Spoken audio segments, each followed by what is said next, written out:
April 4th, 1943.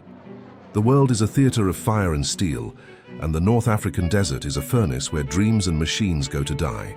But among the thousands of aircraft lost in the shifting dunes of World War II, one would become a legend that defies the laws of physics, human endurance, and perhaps even death itself. This is not just a story of a plane crash. It is a chronicle of a ghost that refused to be forgotten, a crew that achieved a medical miracle in the face of agony, and a curse that followed every single piece of metal recovered from the wreckage. This is the complete harrowing mystery of the Lady Be Good. The B-24D Liberator was a beast of a machine, a four-engine heavy bomber designed to crush the Axis powers from the sky. It was a flying fortress of aluminum and lead. On that fateful afternoon at Solok Airfield in Libya, a brand new Liberator sat on the burning runway. It was pristine, fresh from the factory and painted in a desert tan that would soon become its shroud. The plane was assigned to the 376th Bombardment Group, and its nose bore a name that would soon haunt the military archives for eternity: the Lady Be Good. The crew was as fresh as the aircraft. Led by First Lieutenant William Hatton, these 9 men were the embodiment of American youth and bravery. There was Robert Toner, the co-pilot, D.P. Hayes, the navigator, John Waravka, the bombardier, and 6 other young souls who had trained for months for this very moment. This was to be their first combat mission. The tension in the cockpit was thick, a suffocating mix of adrenaline and the silent fear that every airman carries in the pit of his stomach. Their target, the harbor of Naples, Italy. A high-stakes mission that required absolute precision, steady nerves, and above all, luck. But on this day, luck was the one thing they didn't have. As the sun began to dip below the horizon, the Lady Be Good roared to life. Its 4 massive Pratt & Whitney engines spat blue flames and black smoke into the twilight. It was the last plane in the formation to take off, a delay caused by a massive sandstorm that was already whipping across the Libyan coast, clogging intakes and blinding ground crews. As they ascended into the darkening sky, the sand clogged the filters of the other bombers, forcing many of them to abort and turn back. But Hatton and his crew pushed on. They were determined to prove themselves in their first taste of fire. They climbed to 25,000 feet, where the air was thin, freezing, and silent, leaving the chaos of the desert floor far below. The flight to Naples was grueling and lonely. For 5 hours, they flew over the pitch-black Mediterranean Sea. By the time they reached the target, the city of Naples was obscured by thick clouds and the chaotic flashes of anti-aircraft fire. Hatton and his crew dropped their payload into the dark void, unable to see if they had hit their mark.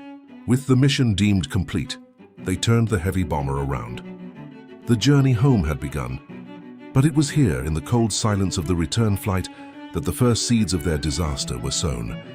Navigation in 1943 was a primitive art, especially at night over a featureless sea. The crew relied on dead reckoning and a radio direction finder. What they didn't know, what they couldn't have possibly known, was that a powerful, silent, and invisible tailwind was screaming across the Mediterranean. This wind was pushing the Lady Be Good much faster than their instruments indicated. When Hatton checked his watch and his fuel gauges, he believed they were still far out at sea, struggling against the distance. In reality, they were screaming over the African coastline at over 200 miles per hour. They were flying into a trap made of sand and wind. Back at the Solok base, the ground crew listened intently for the distant hum of engines. At midnight, they heard a faint drone in the distance. They fired signal flares high into the air, bright streaks of red and white light intended to guide the lost sheep home. But the Lady Be Good didn't see them. The plane was already miles inland, flying deeper and deeper into the heart of the Sahara Desert. The crew, exhausted and disoriented by the vibrations of the engines, believed the absolute darkness below them was still the ocean. They were looking for the white foam of waves, but all that existed below was a sea of dunes that swallowed all light. 2 in the morning. The situation in the cockpit turned from concern to sheer terror. The fuel warning lights began to flicker, a rhythmic red heartbeat of impending doom. One by one, the engines began to cough, sputter, and die. The silence that follows the death of a 4-engine bomber is a sound no pilot ever forgets. It is the sound of gravity reclaiming its prize. Hatton knew they were out of time. Believing they were still over the Mediterranean, He gave the order that would seal their fate. Bail out. Prepare to hit the water. One by one, 9 shadows plummeted into the freezing night air. They pulled their ripcords, and the silk shoots blossomed like white ghosts in the dark. They braced themselves for the bone-chilling shock of the sea. They expected to inflate their life rafts and fight the waves until dawn. But the impact was not liquid. It was a bone-shattering thud against the hard, sun-baked earth of the Kalanshio Sand Sea. They were hundreds of miles from the coast, in a region so desolate that even the local Bedouins avoided it. They were in the middle of a void, with nothing but the clothes on their backs and the terrifying silence of the desert. But the Lady Be Good was not done. With no one at the controls, the aircraft did something miraculous, or perhaps something sinister. Instead of diving into the ground in a ball of fire, the bomber leveled itself out. It glided through the desert air like a massive mechanical phantom. It traveled another 16 miles on its own, losing altitude inch by inch, until it performed a near-perfect belly landing on the dunes. It slid across the sand, its fuselage groaning but remaining largely intact. It sat there, its guns still loaded, its radio still powered, and its water containers still full. It was a sanctuary of survival, a temple of steel. But the crew was nowhere near it. The 9 men landed several miles apart in the darkness. Through whistles and desperate shouts, 8 of them managed to find each other in the moonlight. One man, the bombardier John Waravka, was missing. They called his name into the vast echoing silence of the Sahara, but there was no answer. They didn't know that Waravka's parachute had failed to fully open, and he had perished upon impact, just a few miles away. The surviving 8 made a decision that would be debated by military experts for decades. They decided to walk north, toward what they thought was the sea. They had no idea that they were 400 miles inland. They had no idea that the Lady Be Good, with all its supplies, was sitting just 16 miles behind them. If they had turned back, they would have found enough food and water to survive for weeks, and a radio powerful enough to call for help. But they didn't know. They began to walk into the most hostile environment on Earth, with only half a canteen of water between all 8 of them. It was a march into the mouth of hell. The next 8 days were a descent into a living nightmare. The Sahara in April is a place of brutal, murderous extremes. During the day, the sun beats down with a fury that blisters the skin and boils the blood. The temperature climbs to a staggering 130 degrees Fahrenheit. At night, the heat vanishes and the temperature plunges to near freezing. The men had no hats, no sun protection, and almost no water. They squeezed single drops of moisture from their canteens, wetting their parched lips as their bodies slowly withered and turned into leather. Robert Toner, the co-pilot, kept a diary. His entries are a haunting testament to the resilience of the human spirit and the slow agony of dehydration. Sunday night walk. Still no John, all but him together. Monday, lonesome day. Rested in noon sun, very hot. Only half a canteen of water among us. Tuesday, extremely hot. Everyone very weak. We are all praying now. By Wednesday, the hallucinations began. They saw shimmering lakes of blue water on the horizon, only to find more burning sand. Their tongues swelled until they could no longer speak. Their skin turned black from the sun, yet somehow they kept moving. They covered an average of 20 miles a day, a distance that modern medical science calls a miracle. They were driven by the thought of their families, their homes, and the false hope that the blue Mediterranean was just over the next dune. On the 5th day, the group began to splinter. The strongest men pushed ahead to find help, while the others crawled on their hands and knees, leaving a trail of discarded life vests and flight jackets in the sand. By the 8th day, the end had come.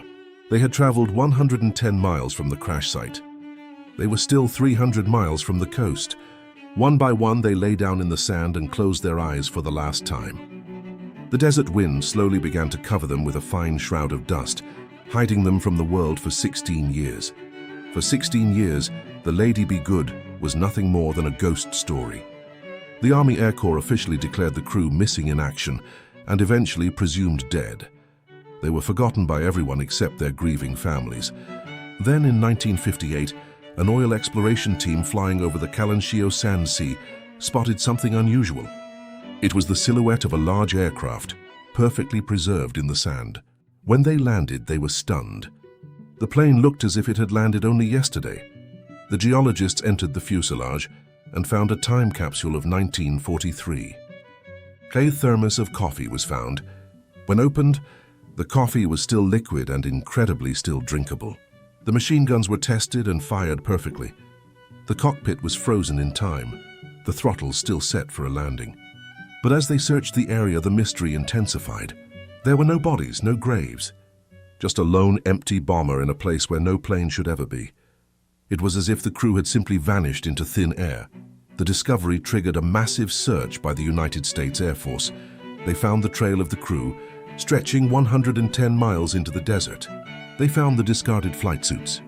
And finally, they found the men. They were found exactly where they had fallen, their bodies mummified by the dry desert air, preserved in their final moments of prayer and agony. Robert Toner's diary was found in his pocket, providing the world with the final heartbreaking account of their last days.